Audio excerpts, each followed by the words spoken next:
Şamxor dairəsində Bitdili imamının zühur etməsi dövlət orqanlarını silkələyir. Mərkəzi komitə qərar qəbul edir. Şamxor dəmir yolu stansiyasına 150 nəfərlik qırmızı ordu hissələri göndərilsin. Zirehli qatar, zirehli maşınlar, hətta aeroplan göndərilməsi də müzakirə olunur. Şamxorda nə baş verir?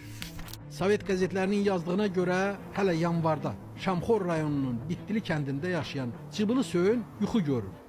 Görür ki, kəndin yaxınlığında hansısa imamın qəbri var. Güya yuxuda həmin imam ona deyir ki, mənim qəbrimin üstündə pir inşa elə. Tikintinin pulunu dindarlar toplayacaq. Əgər pul çatmasa, qəbrin yanını qaz, orada 3 küpə qızıl var. Cıbılı Söyün müqəddəs ocağı inşa etdirir. Martın 11-12-sində pir rəsmi açıq elan olunur. Xəbər yayılır ki, bu pir 1001 dərdə dərmandır və adamlar ziyarətə başlayır. Xəstələr, əlillər, hamı buradan nicat gözləyir. Təbii ki, qurban kəsməklə, müvafiq nəzir verməklə, hətta qızıl və zinət əşyaları da. Dövlət orqanları əvvəlcə bunu əks-inqilabi qolçomaq avantürası hesab edir. Çünki pirə rəhbərlik edən Molla Məcid cəmaata elan edir. İmam deyir ki, pambıq əkmək günahdır, kolxoza daxil olmaq isə haramdır.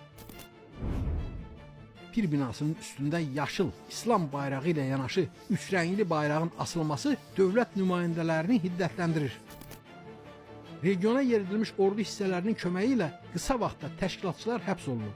Müqavimət göstərənlər güllələnir. Pirin ətrafına minlərlə adam toplaşır.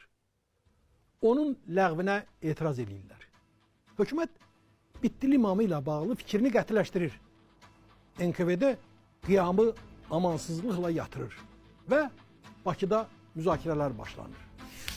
Bu məsələ Mərkəzi Komitənin katibliyində martın 30-da müzakirə olunur. Hadisə barədə Ruhullah Axundov və Həbib Cəbiyev məruzə edir.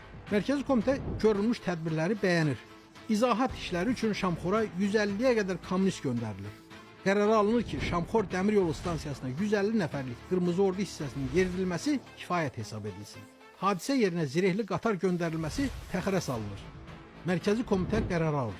Bitdili imamı pirindən müsadirə edilən pul və qızıl zinət əşyaları Dövlət Bankının Gəncə şöbəsinə təhvil verilsin.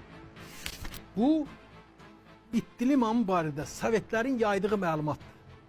Bəs pirin üstündə İslam bayrağı ilə yanaşı üçrəngli bayrağın asılması nə deməkdir? Bu barədə uzun illər heç nə yazılmayıb. Yalnız Sovetlər dağılandan sonra məlum